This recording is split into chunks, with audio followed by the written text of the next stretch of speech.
We all think thousands and thousands of thoughts during the day. Some are good, some are not so good.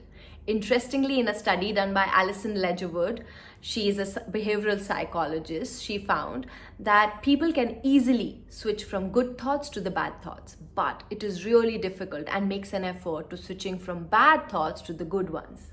That is why when we hear a good news or we experience a pleasant feeling, it stays up for a shorter duration, momentarily.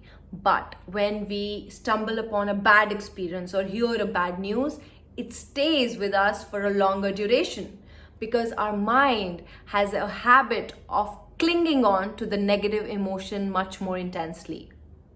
So if you're somebody who has a habit of remembering unpleasant experiences of the past, something that didn't go well, somebody said something harshly, behaved badly, and you keep thinking about it over and over again, you create scenarios that if this happens again, this is how I'm going to reply. If this person does this, this is how I'm going to behave. This in psychology is called brooding rumination. Ruminative thinking is a pattern, is a way of thinking to repeatedly analyze the problem without making an effort to do anything positive or take any positive actions to rectify it. So the people who ruminate often feel frustrated or annoyed with themselves or with others. They feel the situation is not in their control. Their life is not in their control. They feel frustrated, like I said, and also they feel helpless or powerless about the whole situation.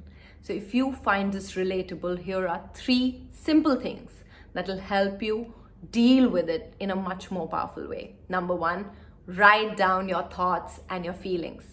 I know it's very simple, but it is very effective. Writing down really helps to declutter our mind, to cleanse up the mental debris that gets accumulated over time. So write. Number 2, recognize when you are brooding. So just being mindful of your thoughts, consciously making an effort to be in the present moment, maybe by doing mindfulness techniques. Simply recognizing when you're brooding and observing how it makes you feel can distance yourself from that feeling. This is really effective. And number 3, understanding your triggers. Understanding what people, situations initiate your ruminative thinking. Because the people who ruminate, that they can go on for hours and hours analyzing about the situation without realizing. So put yourself a time limit. Instruct your mind, direct your mind to focusing into other things such as reading, exercising, watching movies, whatever works for you. But setting up a time limit to break that pattern. So the people who come to us with the similar problem, we have observed that this pattern of thinking has now become their default thinking. And that is why it takes so much effort from themselves to come out of it, and it becomes so difficult because this has become their default way of functioning. So we help them to identify, first of all, their triggers. Then we teach them these mindfulness techniques, mind mapping techniques, which helps them to take control back of their mind, of their thoughts, so that they can take charge of their life. We have seen just in 12 sessions that people's anxiety have gone down. Their obsessive thinking has radically decreased, and the same situation and people that used to trigger them, now it doesn't hold a grip on them.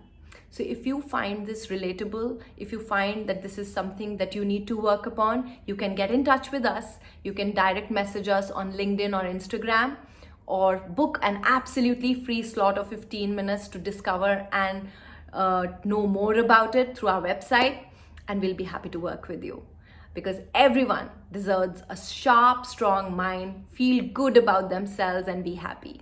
Thank you so much for giving your time. Diksha.